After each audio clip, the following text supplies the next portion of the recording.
hobby friends, and welcome back to Paint Bravely, the podcast where you can find a little bit of encouragement, discover new ways to make your hobby more fun, and most importantly, learn to paint bravely.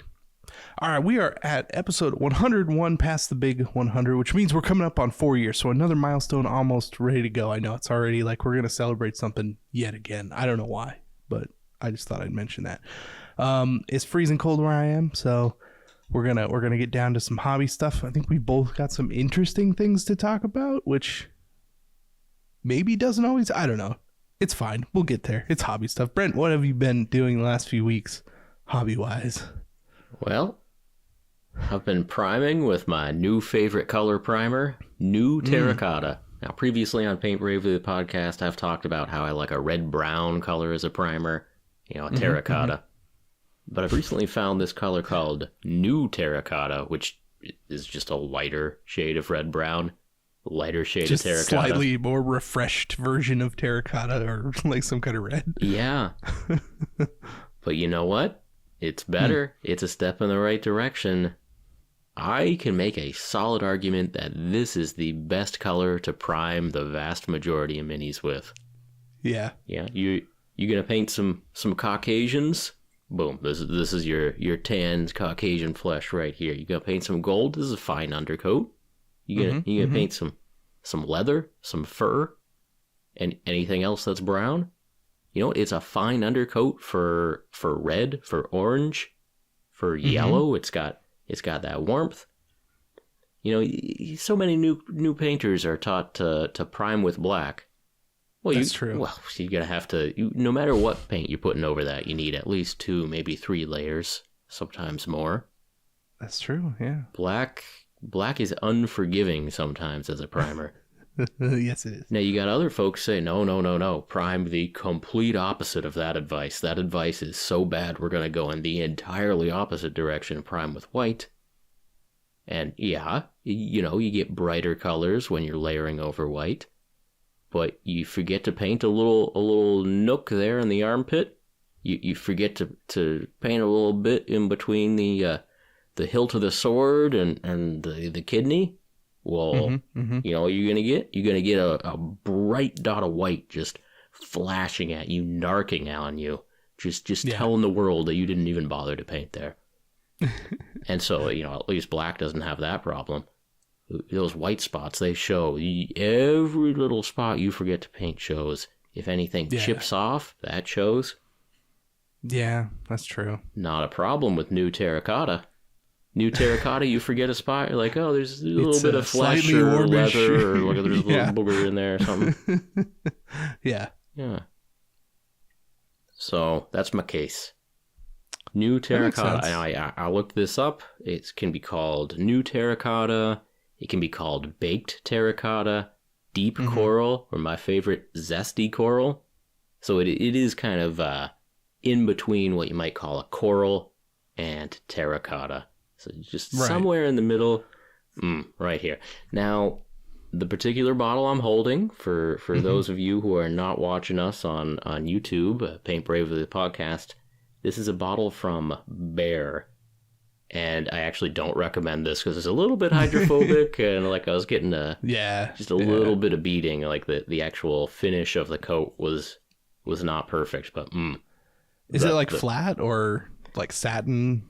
It is listed as flat, and it's pretty flat, but like it's just a little bit hydrophobic. And I was kind of using it as some test models for the new Fanatic paint. And so it's like, all right, let's test out this Fanatic paint, and that's like beating. Like, well, just not even going down. Yeah, like, to be clear, this is because I just grabbed a $7 bottle of primer at Home Depot, but the color was spot on. Like that, I did good on that. I imagine like Army Painter or Vallejo makes a good terracotta colored primer that works and is inexpensive. Or even Rust-Oleum. I bet it's not inexpensive. Well, okay, that's maybe fair. Yeah, what is is it called Hobby Paint? Is that Vallejo's primer?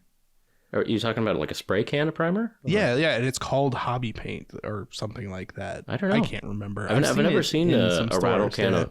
I have never seen a rattle can of Vallejo. I would believe that they exist, but I've never seen it. Yeah. I could be completely wrong. It could be not Vallejo at all, but I was under the impression it was. Either way. Okay. Like, that's fairly inexpensive, like specific flat, matte, whatever color you want. I think the Army primer. Painter spray cans are like $20, which means that the Games They're Workshop pretty ones are like expensive, $25. So Yeah. So that's why Yeah. I will stick to the aisles of Home Depot, Lowe's, or Walmart, and Yeah. we'll find one that works. Don't you worry. Yeah. I mean, eventually. Yeah. Yeah. I think you kind of find the right brand in your area, one that you can get. You know, I like the it's like the 2-in-1 stuff that sticks to anything. You know, plastic, metal, bonds to Yeah, whatever. this is 2-in-1 paint and primer. Adheres to wood, metal, plastic, and more, but it doesn't tell you how well acrylic paint's going to layer on top. That's what they don't say. That's fair. It doesn't say adheres to wet liquid acrylic paint. Right. Yeah. But anyway, I like this color. Just another shout out for anyone out there using red browns, tans, up to a light beige for primer colors. All good. Yeah. Yeah. Well, nice.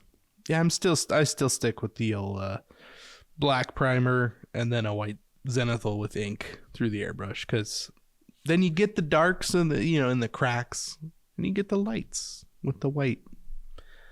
Yeah.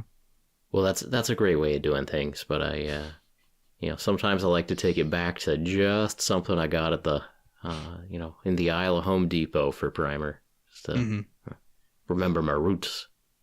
Yeah. Yeah. It's cold in my basement with my airbrush, so I might as well just go outside.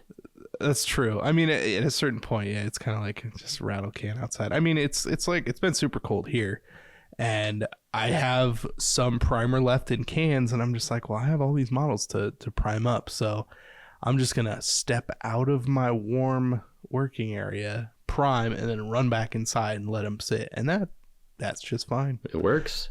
Yeah, I even have like a heater. It's just got air going, so I set them on a cardboard box, and they just kind of start to dry quicker that way, and that seems to work really well. It's kind of like letting them sit out in the sun, which I do prefer, because the sun will bake on some black primer like real fast. A couple summers ago, man, it was like I've never had as good a priming as I had that one summer. Ooh. Yeah, but I was going through cans, just so many models, and priming. And it's like they were dry even to the touch. Like I could paint over it, like holding it. It wasn't getting tacky or anything. It was like 15 minutes, man. Yeah, it's been a while since I've seen that though. We'll get back to that. It was a good summer. Yeah, a couple years ago. Things were different. Oh man. So speaking of my cold basement, Chitu Box or Chitu Systems sent me a heater for 3D printers. Oh, I think so, like a vat heater. I think it's like the tiniest little space heater you've ever seen that just like snakes inside the 3D printer box. It just sits there like Really warming up the enclosure. I haven't actually used it yet, but they emailed me about it. Like, oh, go give it a shot.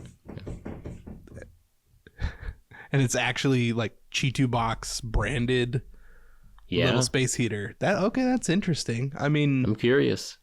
Yeah, because I've seen like the bands that wrap around the vat for the resin that heats that up. But I haven't seen anything that's actually a space heater in the space. Okay, Brent's gone. He left to go take care of the cats. I don't know, just leave a spicy comment about Brent leaving and take care of the cats all the time. We need more cat content. Maybe throw that in there. Yeah, so I've seen the space heat, not space heater. I've seen the vat heaters. Space heaters are definitely a new one for me.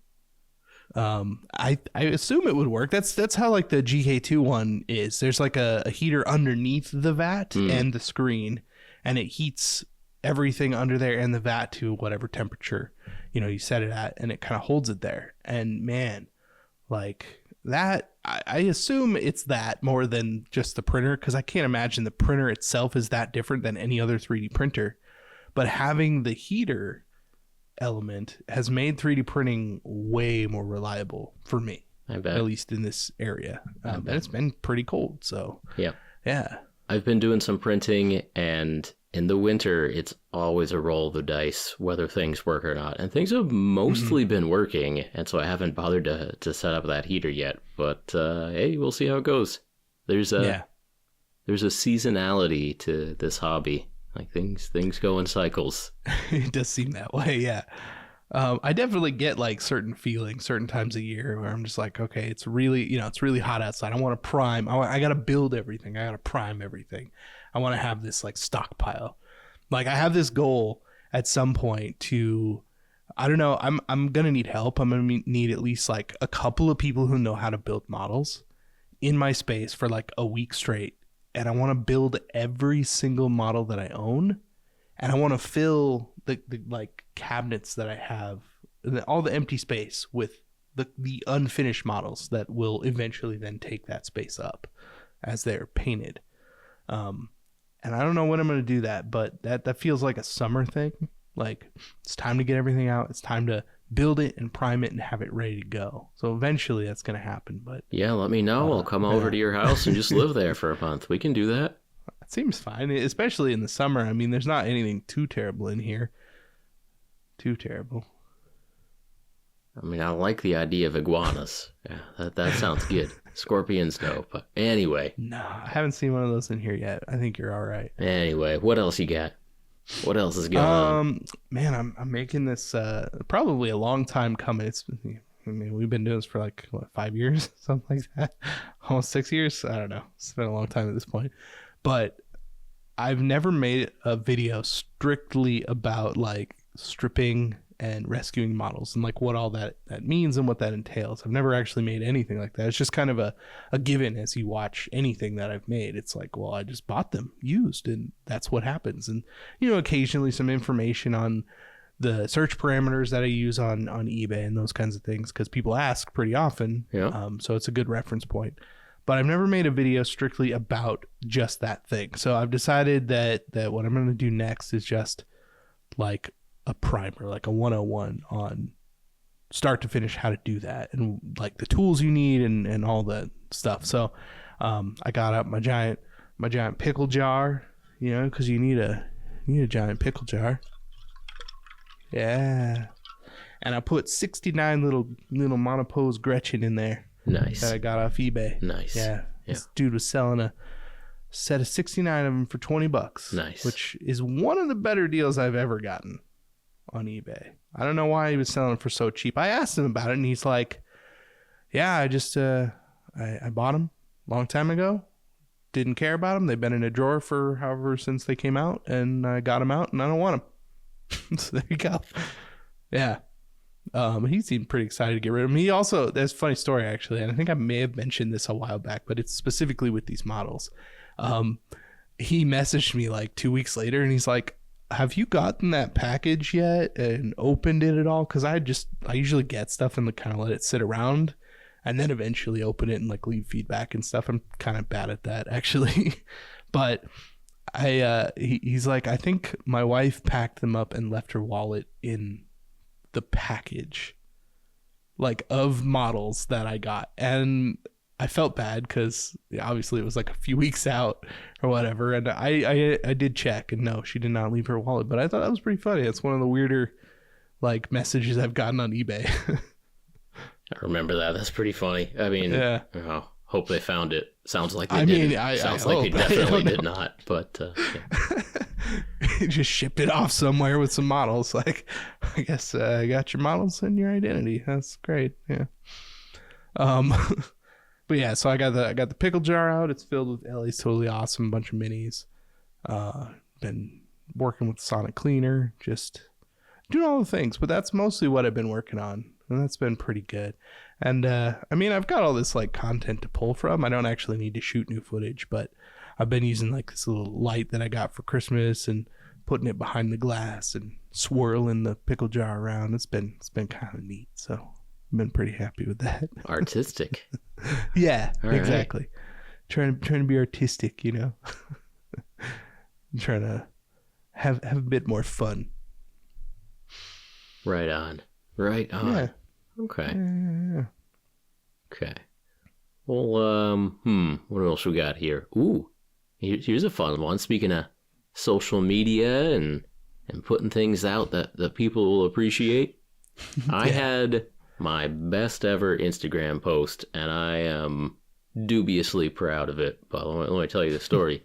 So this one creator called Joe Bennett Animation posted a fun little video about Iggy. So Iggy is a miniature person who is a character who lives on a model train board. Ooh. So the setting is a basement, and there's a bald man with a ponytail who's like got his model trains going, and he's got like a little mountain town and everything, and in the little cottage on the mountain town, there's this little guy called Iggy. And so it's there's this 1 minute long Instagram video where I think his name's like Carl or Gary or something is talking to Iggy, and it's like one nerd who has the hobby very similar to ours, and he's this like really shy little dude who only comes out of his cabin to get gems. It's a very funny little video. Okay, yeah. Yeah, about just like a weird nerd and like a socially awkward tiny person. And I just leave a little comment on Instagram. I understand both of these men. Yeah. And and anyway, this post from Joe Bennett Animation ends up going viral, and my comment was one of the top ones. And so my stupid little comment on this video got more likes and engagement than anything I have ever posted on Instagram. Of course. Of course it did. So if you want to go check out the video Iggy by Joe Bennett Animation, it's a very funny little video. You'll enjoy it. But you can also see my crowning glory on there. Yeah. This is an achievement you've had. I hope you screenshotted that. Just keep it. Oh, we should do that. That's a Posterity. good idea. Yeah. What are you doing? That's great. Show that to somebody's grandkids someday. Yeah, they'd be like, you had to use your hands. Oh, look what Uncle Goober did. Yeah, yeah, exactly. It's not good. Yeah, I have a feeling that's probably what's going to happen. My kid now, like, he's 7. He knows what YouTube is. He's all over YouTube. My whole YouTube account, like my eBay Miniature Rescues YouTube account, is just wrecked with like 7-year-old content. So it's almost completely Minecraft related and like other, stuff like that. It's downhill. But he doesn't, it's like he recognizes the fact that like I make content on YouTube, and then simultaneously like thinks that every other person that makes content is like, wow, look at these people. And that has nothing for me. It's so weird. He could care less. Yeah. Well, halfway there, Yeah. Yeah, but I have a feeling it's that's what it'll be like. Like, think of grandchildren and be like, "You were on YouTube, Grandpa?" And it's like, "Yeah. Yeah. Used to paint the minis on the YouTube." Just be like, back in the day. Okay. Yeah, we had wide screens. Like, we didn't have the up and down. Brent left again. He left again. Like, we're in the middle of a thing. It's getting the cats. We need a camera, I'm telling you. Just let him know. Let him know we need a camera every time he gets up. You didn't hear me. Yeah. Them kids. All right. Well, let's move the topic of conversation away from kids messing around with Minecraft YouTube videos, away from Instagram glory. Let's get on to more serious. More serious business. Yeah. Twitch, the streaming platform, laid off 500 people. And there's been a lot of news about layoffs recently, and obviously that sucks. And like the corporate overlords, damn you, like do a better job, fire yourselves. But Which they won't do. No, but it might sound dumb, but a part of me is optimistic that they fired the one idiotic middle manager who's been preventing miniature painting from getting a category on Twitch. So somebody has to be preventing, like actively going, no, we're not doing that. Right, because the procedure for adding a category on Twitch is like one dude with the access codes and the permissions, and who has access to the matrix is given like a banner image and a title from one other person. Even if you made a fake video game called Miniature Painting and then had it with the correct stuff and just put it out there. For example. And Twitch's own algorithm picked that up and someone played that game, it should theoretically make that category. But they haven't allowed that or taken whatever there is down. I'm trying to imagine like how complicated it could possibly be. Like the opening scenes of war games where it's like, turn your key, sir, turn your key. We're at DEFCON 5, turn your key, sir. That's in which case you both gotta turn the key and type in miniature painting as a category, and maybe it gets like a little subtitle or something. I don't know. I can't remember exactly what's there, but it's not hard. I can't imagine it's that difficult. But yeah, you're right. I do hope that person, because it probably is just one. Yeah. Just one dude. There's one dude gone there saying like, no, don't turn the key. No, don't do it. Or, we're not doing that. Yeah. Not, well, I mean, yes. Okay. So obviously heart goes out to the 500 people who lost their job. I wish them all the best in the future. But Twitch needed to make a change. Like, things have not been going well at Twitch. And it does seem that way, maybe a shakeup's a good thing. Like, could it be worse? I don't know. Like, we'll find out. I mean, if anything, what it's going to do is give the people who are left, like, more time to turn the ship around.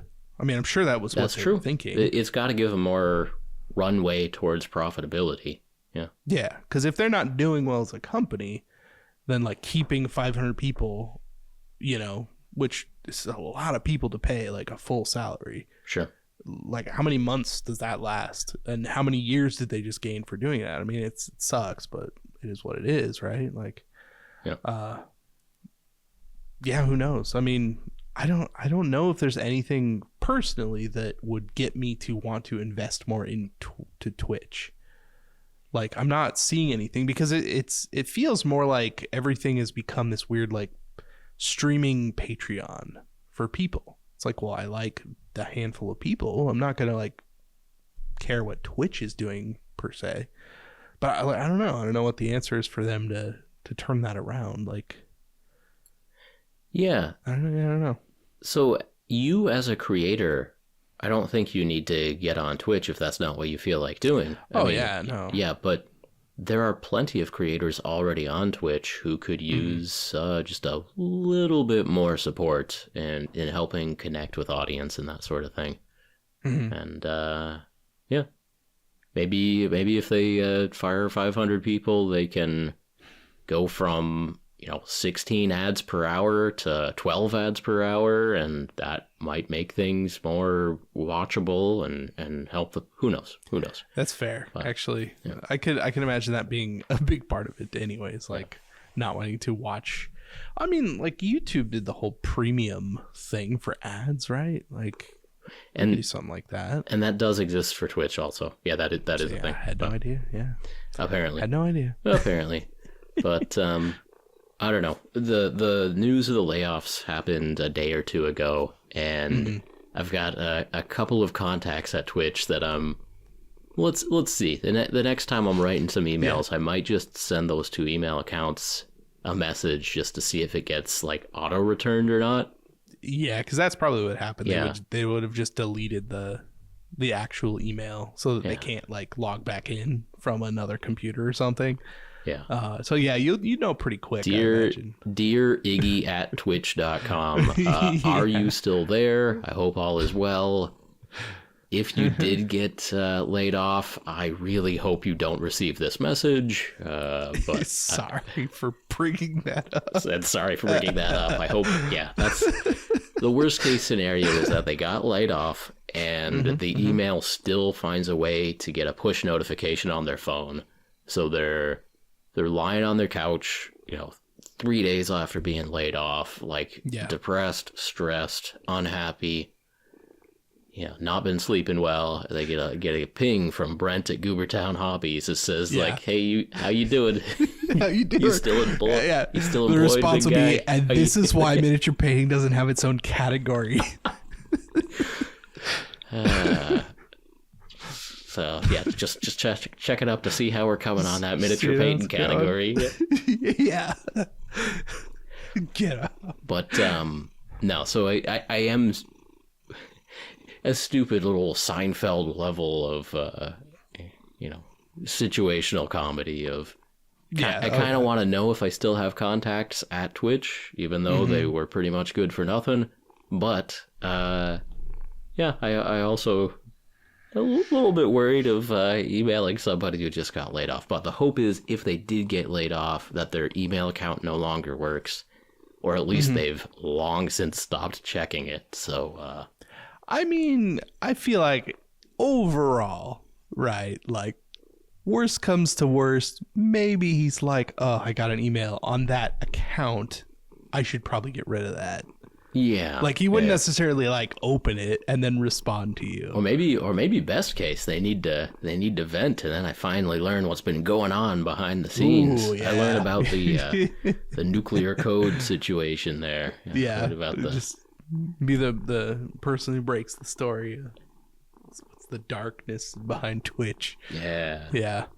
So we'll keep you updated if anything interesting happens on that front. Oh yeah. Because you never know. Although, I mean, do you even have any like plans on ever maybe occasionally streaming, but not like seriously streaming? Yeah, I would do it every once in a while if there are groups that do charity streams and stuff like that. Mental health charity painters, MCHP is one of them. There's a lot of good community among the Twitch painters. And every once in a while, I'd certainly want to be a part of that. But sure, yeah, I don't really plan on going back to the regular streaming, at least not with the current setup. But who knows? Anyway, yeah, you never know. Anyway, all right. What other social media platforms do we get? I don't think we got any more social media platform. I mean, I have a TikTok. That's a thing. I didn't write that down in our notes or anything. I just have one. I posted a couple of videos there. All right. I didn't know that. Yeah, it was a while ago actually. Now. Hey, congratulations, man. Oh, thanks. Yeah. On the TikTok. I did it for my grandkids, That way they'd know how relevant I was in 2024. Yeah. No, I posted I was making a bunch of shorts, just kind of for fun, just kind of see how the editing process was, doing it in the aspect ratio and all that. And I posted them on YouTube and on TikTok. Yeah. And Instagram, actually. I posted them all three. And, yeah, I mean, they're fun. They're fun little, quick videos. But, I think TikTok, you can do 10-minute videos on there now. Ooh. Yeah, it's not really, I mean, obviously people are more into the short form stuff there, but it seems strange that they'd start to morph into that. I've wondered for a while if they're going to try and make a play for kind of longer form and just have everything, kind of how YouTube is, especially with the shorts that YouTube did. It's they're not different anymore. Yeah, I don't know. It's, who knows? Social media. It all sucks. All right. Well, speaking of social media, right before we hopped on this call, I was watching old Miniac had his year-end, beginning of the year video where he reads some mean comments, then he reads some questions, and he talks about his hopes and dreams and goals and aspirations and state of mind, and that was a really great video this year. They're always pretty dang good, but I really enjoyed this year's video, and just a little recommendation: go check out Miniacs. I think he called it like garbage video or something. He did, yeah. This garbage video. Yeah. I got about 3 minutes in, and then came out here to do this here podcast. So yeah, I will finish that in a little bit. But the first 3 minutes were pretty good. So they were pretty good for sure. Heck yeah. Yeah, I mean the spicy comments is always pretty hilarious. I think like we've certainly had our fair share of those types of comments, and Scott's always made it kind of this thing where sharing that with other people has been like, oh yeah, check this one out. It's almost like we're competing for how terrible these things these people are. I mean, we do that in private. I'm a little bit worried about the incentive structure of in any way rewarding or that's fair. Or that's spreading very fair. These comments. Yeah. I don't want anyone theory crafting how to get into Miniacs 2025 video. I mean, it's almost worth trying, and then like on the video, if you get it, you'd be like, hey, I wrote that to see if I could get in your video. I don't think that at all. You know what I mean? Like now I kind of want to make some accounts. You know what I mean? Scott spends like 8.5 months stewing about this comment. Like yes. Just waiting to talk about it at the end of the year. And then just immediately, within 15 minutes of the video posted like, oh, I didn't really feel that way, but I made it. I made it in. Yeah, I did it. Look at me. And then, never happening again. If you're going to do that, right, which you shouldn't, I'm not advocating for that. Don't actually do that. But if you were to do that, if you were that kind of person, I would suggest not doing it more than maybe like, I don't know. I mean, because if you did it during Christmas, it would be pretty memorable, certainly. But it wouldn't have much of a lead up, you know what I mean? It'd be real quick. It's not like 8 months of stewing over like a real spicy comment that could actually be damaging. It's like, oh, you got me there. Yeah. Yeah. I think that's a really important rule. Like if you're like, don't do this, but if you were to do this, it has to be in the last week of the year. Like, exactly. Do not give him months of agony. Give him a few days to get really angry and write it into the script. That's how you do it. Exactly, because that's realistically what would happen, right? It's like top of mind. Yeah, exactly. And it's only a few days of extreme mental and psychological anguish about the cruelty and inanity of your post. Yeah. And then obviously the follow up of saying you were kidding would be extremely important. Otherwise, don't do this. But if you were to do this, and if you did make it into the post, you have to say I was just kidding. And even if you don't make it into the post, you have to say I was just kidding. You probably should anyways. You have to. Right. Go back to it and and say like, deepest apologies. I was trying to get into your year-end garbage video, which I really enjoy every year, and I just wanted to be a part of it. I wanted to share that joy with everyone. This was a practical joke, and I realized I said something mean, and I didn't even get into the video, so you got to retract that. Like, So, what we're saying is don't do this. Like that's no, because what would actually happen is you would be blocked immediately. That's what would happen, and then you wouldn't be able to watch Miniac videos ever again, or at least you would. Ever you be just able to wouldn't comment. be able to. I think you'd still be able to leave comments. You just, is that nobody would ever see them. You wouldn't know that nobody was ever reading your comments. Oh man, that's so dark too. What do you think about it? That's so messed up. Just type in yourself. It's like you've been banned and you don't know, and you'll never know. Yeah, you might realize after a while that you're the only one leaving a little thumbs up on your own comments, but just when you go back to it multiple times a week over the course of months, and you just realize it's just that one little black thumbs up because you were the one to put the thumbs up there, and is it because nobody saw it, or is it because nobody could see it? Yeah. Well, exactly. I mean, I hope you at home are getting some painting done right now. Yeah, Or exactly. you're getting some shopping done. You're at the grocery store picking out some snacks for when you do some painting later, some Funyuns or something. Mm-hmm, mm-hmm. Hope you're Yeah. having a good walk 3/4 with your of the cat. way. Whatever you're Yeah, doing. exactly. Yeah. Yeah, whatever it is.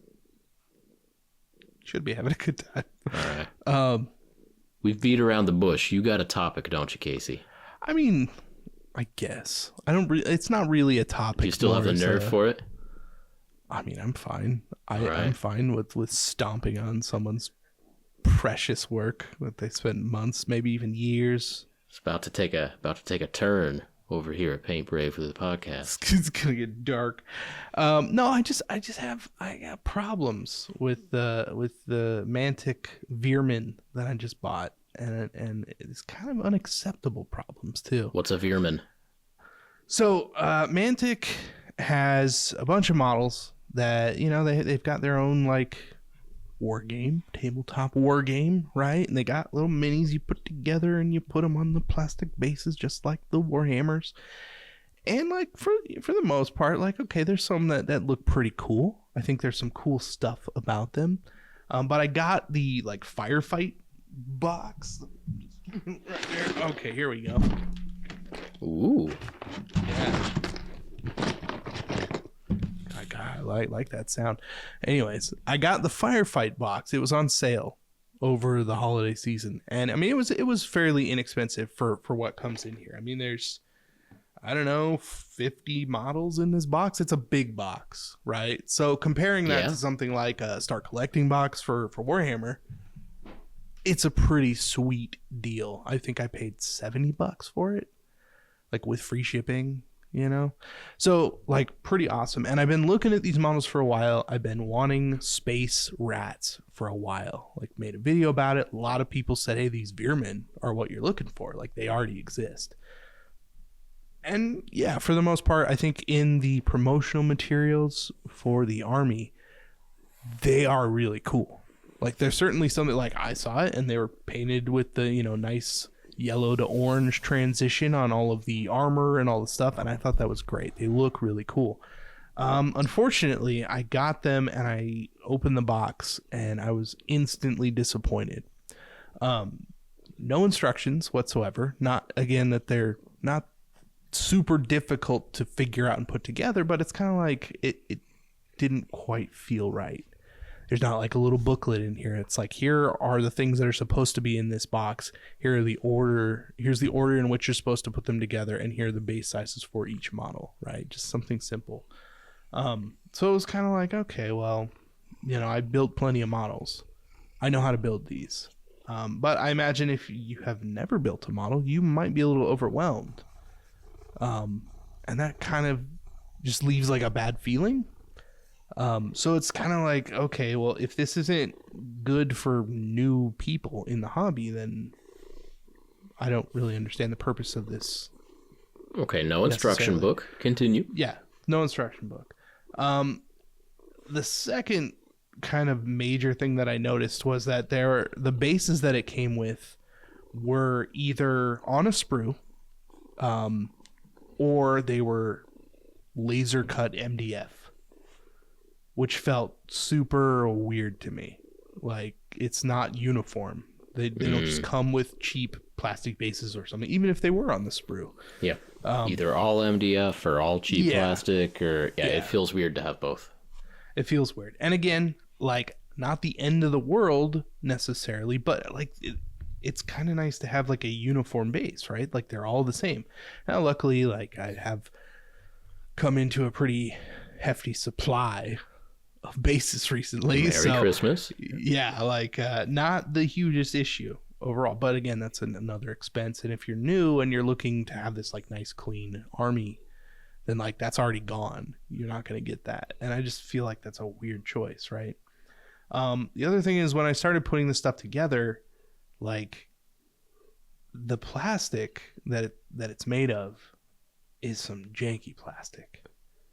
Like this, it's super soft. It's like kind of like how we've talked about like the original like old Seocast, where you had to cut into it to scrape it away.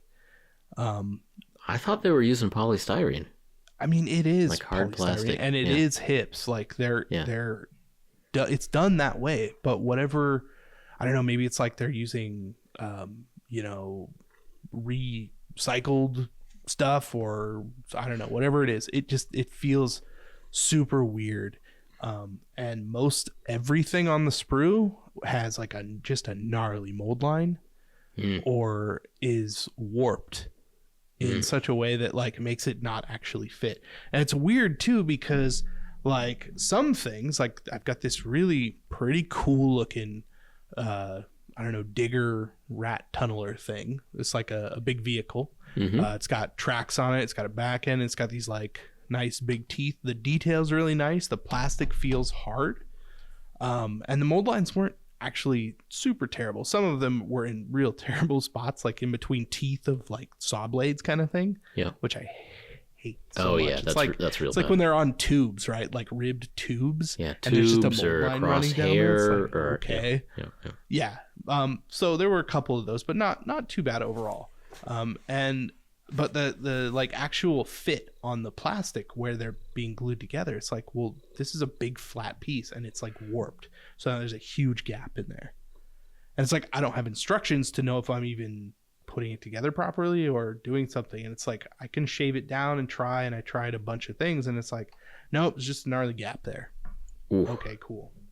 And then like these other ones are like rolling, they're doom wheels.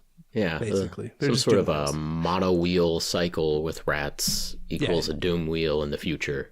Pretty much. It's a futuristic doom wheel. You take the fantasy flag away, put some saw blades on it, like that's good enough. There's some guns on the side.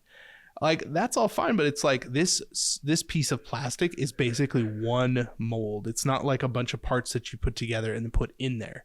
It's like the arms are separate, the head is, but everything else is a singular chunk of plastic. And it's like you can squish it and it feels like rubber, almost like hard rubber, which is why it's so weird. And like these saw blades, I don't even know if they're glued in. Yeah, this isn't even glued in because I can't actually fit it in. It's so warped in the back that I had to just jam it in there and make it fit, and it'll stick there. But that feels super weird to me, and I don't know. I mean, I'm trying to figure out like who these models are for, because I understand that they're like less expensive and whatever, but then there are just things that don't really like. I don't think I'd want to try very hard in painting these, because like the actual amount of work that I would need to do to make them like not have these gnarly gaps and stuff is a lot. And like I'd like to have nice clean models, but then how much effort do I want to put in? And if I'm going to put that amount of effort, do I want just a nicer model to start off with? I mean, I think people talk about like GW being kind of the best miniatures out there in terms of like quality, and I think we have gotten used to that. But where's the line, man? Like, because okay, these bigger rats that came in, they're like rat ogres with big spinny like blade arms, right? The torso where meets the legs, it's like he's got a belt on, and then on the legs there's another belt. So there's two belts on this model. Okay. It looks super weird, and like you just kind of glue them together, but it's warped, so there's a massive gap on like one side because it's not flat. Oh.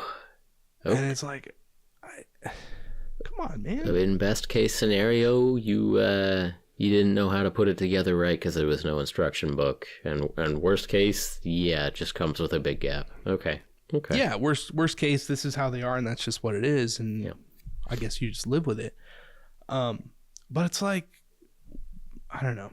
I'm having a hard time deciding how I feel about these models, because like I like the way that a lot of them look. I like the way that the promotional material looks. The stuff on the box looks really good. It's being sold as something that I don't think it actually is, and that feels super weird to me. And I thought that people might want to know if they were thinking about taking a look at it, because I'm not super happy with them.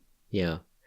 So in general, I try to give exposure to the companies that aren't Games Workshop, basically, because I figure that monopolies probably are not good. Competition probably is good. Getting the word out about some of these, if you want to call them third-party companies.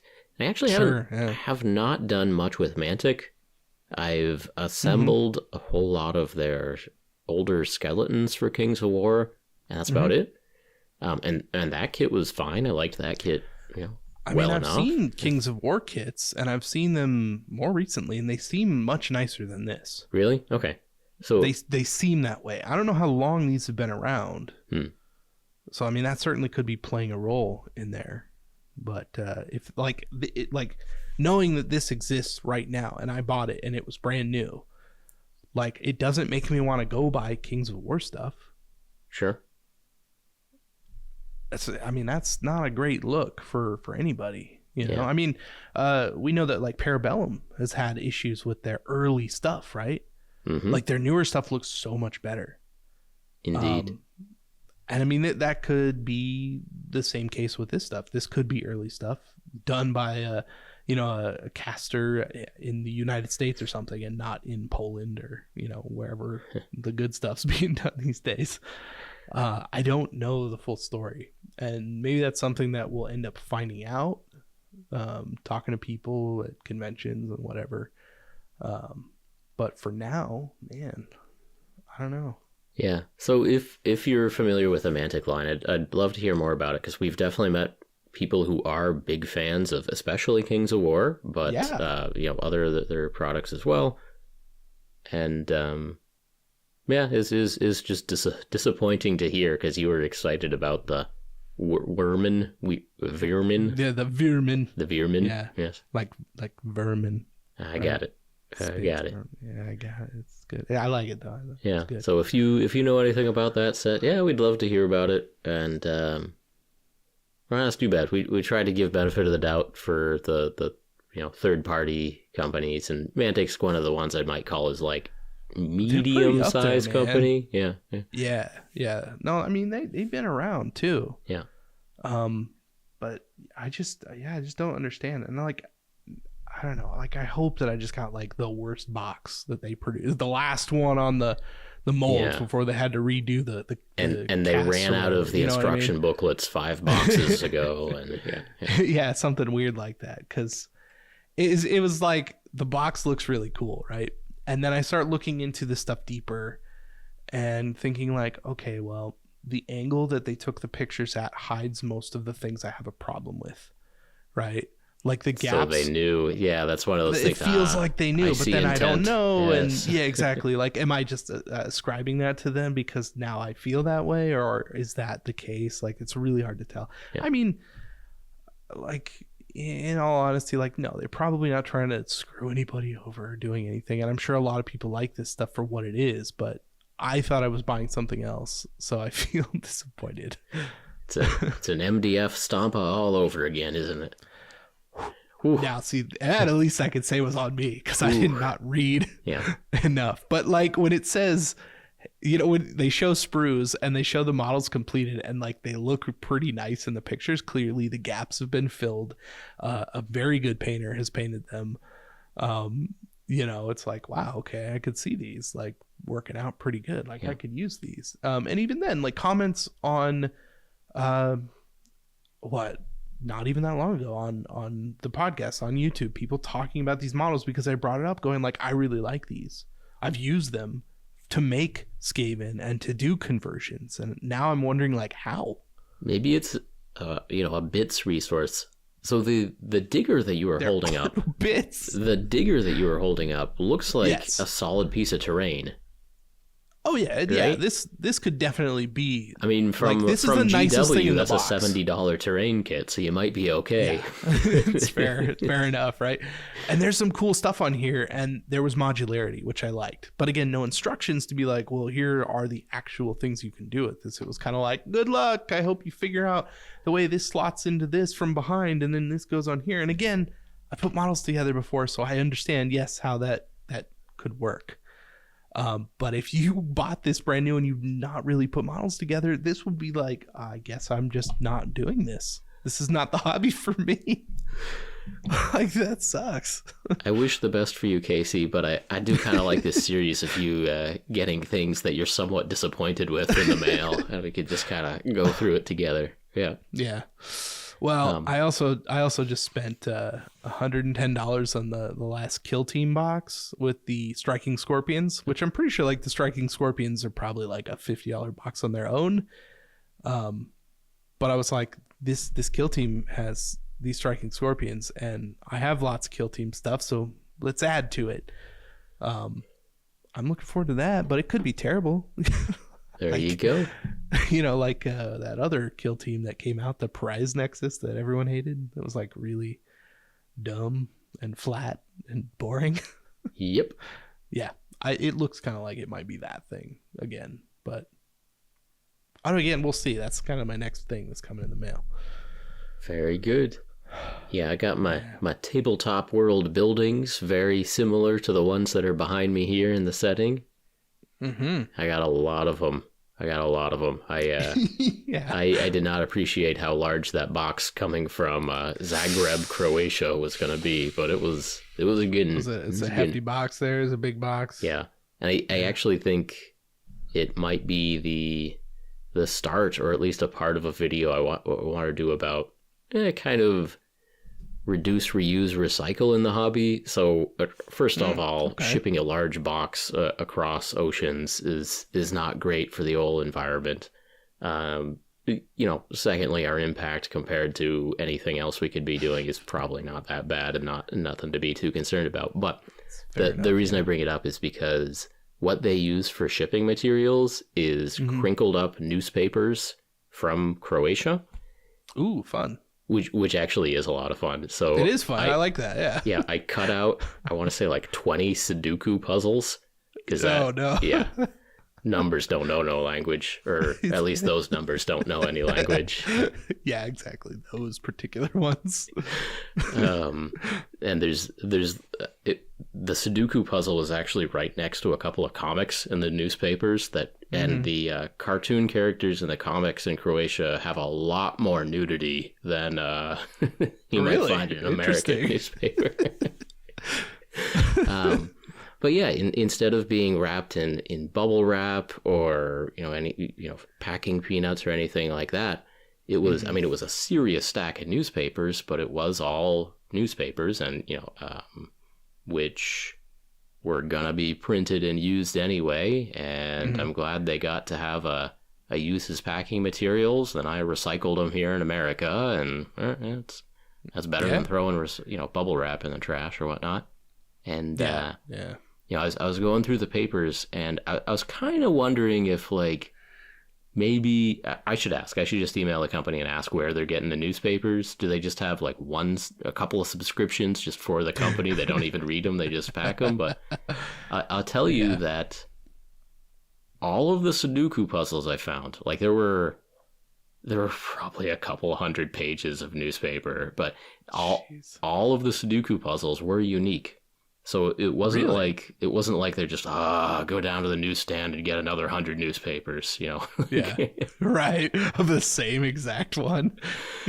Because then I'd start to, and also, I don't speak any other language than English or read any other language than English, but there was definitely a full 2-page spread on the Queen of England, and I'm like, ooh, I wonder what day this was.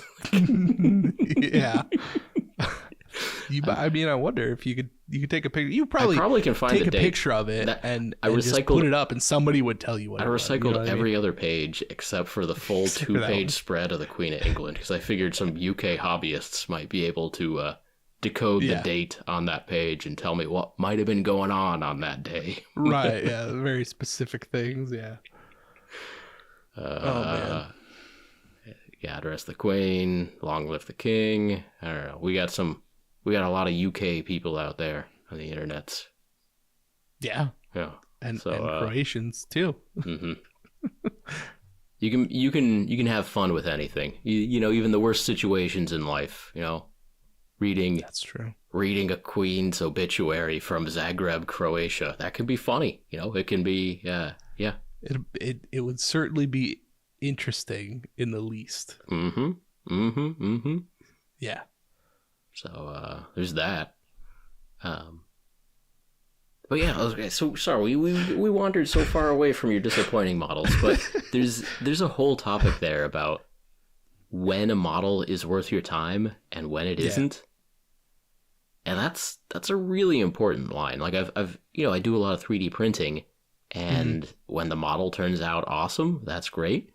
Sometimes the model turns out pretty good, but there's some obvious scars from the 3D printing supports. Yeah, you get like a weird line or a bump or a nick out of something. You're like, it's gonna bother me. Like 99% of the model is good, but I know that the entire butt and lower back of that model is just printer scars the whole way. Yeah, exactly. Yeah, I don't know. 3D printing, especially, like that, like the supports just make me not want to do it. I have actually found recently kind of a way to get around that, or at least with the ones that I've been printing out, right? I know this is kind of a side, but I've been letting them soak overnight in isopropyl alcohol, and it just soaks it up. And then when you take away the supports, it's like they weren't even there. Okay. And the nubs are mostly not there after the fact. Like the cleanup that I have to do is so much less. Right. Yeah, I don't know if that's good for it or bad for it or what that's doing, but it's working for me. I don't know. Yeah. I use the hot water method, and that does a pretty good job most of the time. But I do like the point is more like you do your best to prepare the model as well as you can, or you buy the best model that you can off of eBay, but somebody still hot glued it together and left a giant gap, even with all the hot glue. It's just like, well, hot glue made the gap bigger. Ooh, well, yeah, that 6-pack is like a 3-pack, and then just a smooth lower abdomen. Yeah.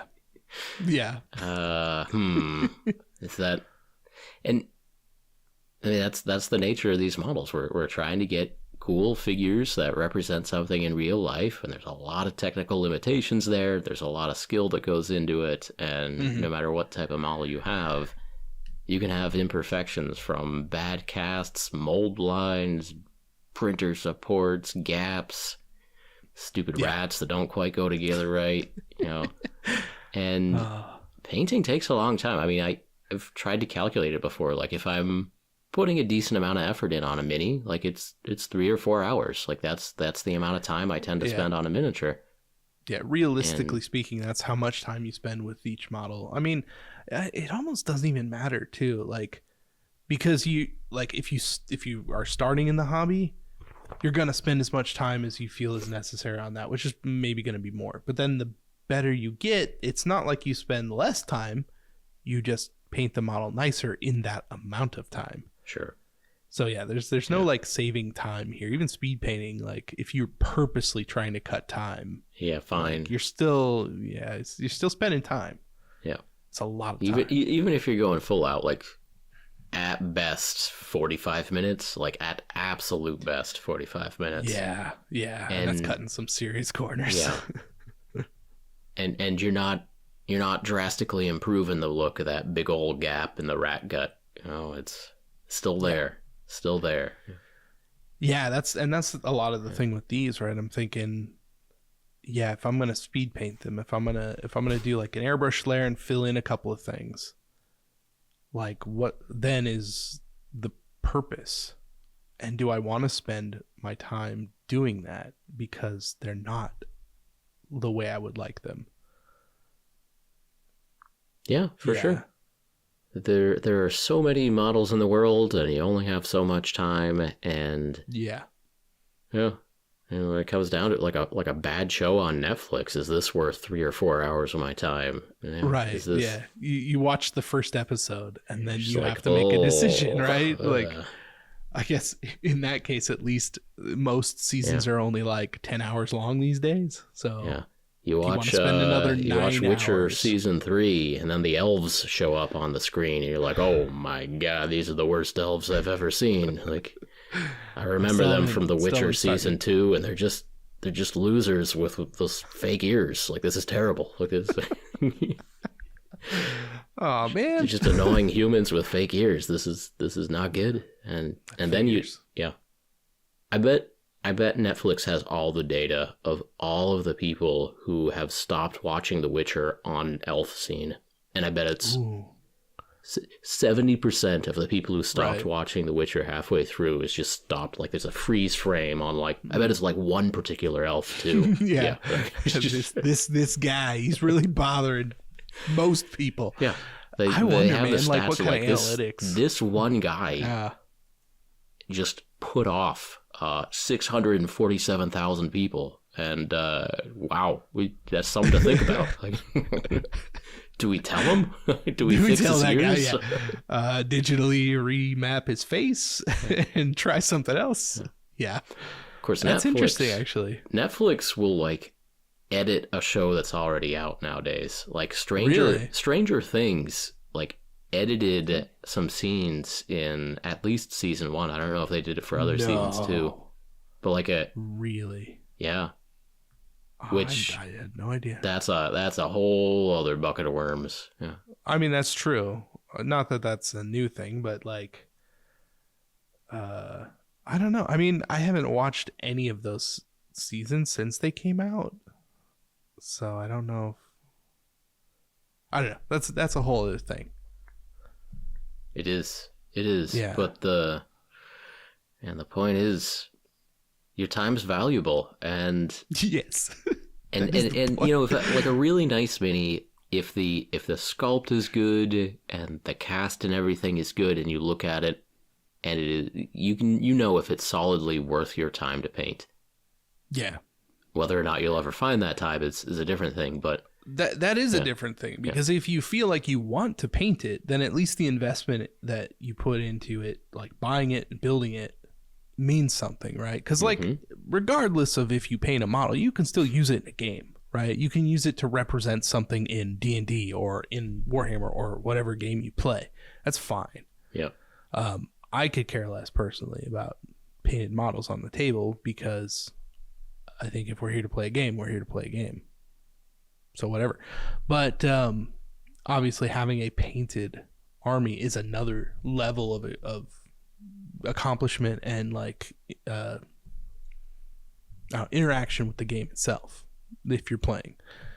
You know, it might be worth it. Take a couple of those rats. Take like one of each type of rat and do the work to fill in those gaps. And see if you can make like one or two of those models truly worth your time, and then go for it. See how you like it. But yeah, I mean, it's fair. Yeah, the idea of having give it a fair shake. Yeah, the idea of having 40 models where none of them are quite up to standard, and then just being like, well, time to get out my paint kit and go for it. That ain't happening. Yeah, I mean, these models they're pretty well detailed too. Like they've got armor, they've got cloth. A lot of them have like gas masks and goggles and, you know, backpacks for flamethrowers and all this cool stuff on it. Like a couple of these models in particular do look pretty good, and I think that's because they're more like the character models that are different than all the other ones. So they were, you know, sculpted independently by who knows who, and worked on more than like a regiment of, you know, 5 of the same rats in a big pack of 40 or whatever. Yeah, I don't know. I'll definitely prime them. I want to like, I have the basis, right? So that's not a huge concern. I put most of the stuff together. I still have to put together the 40 that are left, which that's really what got me. It's where I'm stuck, because I put these other ones together and now I'm like, do I seriously want to sit and put 40 of these together? Oof. Because like, okay, just the tails alone feel and look like if you rolled out some green stuff in your hands and just kind of stretched it and said, yes, this is a tail, and then just slapped it on the ass of a mini. That's what it feels like. They don't look like rat tails. They look like little lumps of green stuff that have just kind of, poking off the end. I don't know. That's a challenge to snap off those tails and to roll yourself a better piece of green stuff. Yeah. But do I want to do that 40 times? Nope. No. These are now tailless rats. You have some artisan metal orcs to paint. Right, exactly. I have some fancy orcs that I'm very excited to paint and do look good before I've touched them. So there's that. Yeah, I don't know. I hope it's just me. I do because I want them to do well. Like, as a company, I want Mantic to do well. Yes. Like, I truly do. Yes. So I hope it's just me. Well, I'll take a look at them and, bring them to Adepticon. Ooh, I got my plane ticket and my badge for Adepticon. I'm going. Yeah, I'll see you there. If anyone's there, you come say hi to us. Yeah. Yeah, that's in a couple months. Yeah, I went on and I scoped out the airplane situation, and I just haven't clicked the button, but I'm going to in the next day or two. I just got to buy the plane tickets, but I got my flights picked out. So nice. Yeah, man, I'm excited for that. It's gonna be a good time. Yeah, I might bring a couple just to show you. But I want to play some Warcry.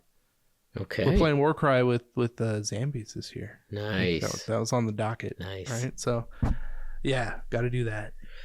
And then Ian's Battle. Got to play some Kill Team. Mm-hmm. Yeah. Mm-hmm. Yeah. He offered last year, and that's like that's Jay's thing, man. Like playing some Kill Team. So I'd like to do that this year. I said that last year too. We literally didn't play a single game last year. Did we even do a demo? Like, we talked about doing demos. We never did. I did a demo for Free Blades. I think that was last year. Oh yeah, no. Yeah. I did that with you. Yeah. I played against you in Free Blades, and we sat and watched old Kenny Boucher play a game of 40K. That's true. We didn't play in that, but we did sit and watch pretty much a full game of 40K, and I don't know. Well, yeah. It's a good time. I'm trying to get to a few conventions this year. I want to try to go to a few more local conventions to me also. Mm-hmm. Because there are lots of local conventions out there, and we're making more of an effort to actually go to them. Yeah, that's lucky. You consider yourself very lucky, because local conventions near me are yeah. Gamma moved out of Reno, huh? Yeah. Well, yeah, exactly. Gamma's not in Reno after they've been in Reno for was it 8 years or some crazy thing, which is technically a trade show, but still playing games, meeting people and stuff, hanging out. Yeah, so that's kind of a bummer. It's in Louisville now. Never been. Always wanted to go. Never been. Yeah, it sounds it's like saying Louisville. It's a good one. I don't know if I'm pretty sure that's where it is, but yeah, it's not in Reno anymore, which sucks. But then we have a small gaming tournament that I did a thing for a couple years ago. And I think that's it, man. And everything else is really far away. LVO is practically the closest thing, and that's 9 hours from me, which I won't be attending this year anyways, because yeah, that's how it goes. But yeah, man, you got all sorts of little pockets of awesome stuff where you are quick to get to ish. Yeah, we'll give it a shot. I'll report back on SnowCon. I'll report back on PortCon. Huzzah! We'll go to Adepticon. Too many games. Maybe get to ReaperCon again. We'll see. It's ReaperCon, I definitely think would be a worthwhile one. I want to do that. That's around Nova Open is also around the same time? I think it's the same weekend as Nova Open. Yeah. Okay, so it's kind of a pick which one just you want to do. We'll give a regular reminder that ReaperCon was fun. ReaperCon is good for painting. Imagine any other convention where the main event is a Warhammer tournament, and delete the Warhammer tournament and just add a bunch of people painting minis. Minis. All the tables, only painting. Which is just a straight upgrade. Yeah. Some people might call that a side grade, but I think that is it depends on where you like to hang out. I think at a Adepticon. Like if you're the under the bridge kind of person at the tables, then yeah, I think that might appeal. That makes perfect sense. I've talked myself out of it. Okay. Not really. I'm kidding. Well. Yeah. Thank you again for joining us on another episode of Paint Bravely. If you enjoyed this podcast, please help us out by leaving us a review on iTunes, subscribing to the YouTube channel, and sharing this message with your hobby friends. As always, we appreciate each and every one of you for listening, and we will talk to you next time. Talk to you next time.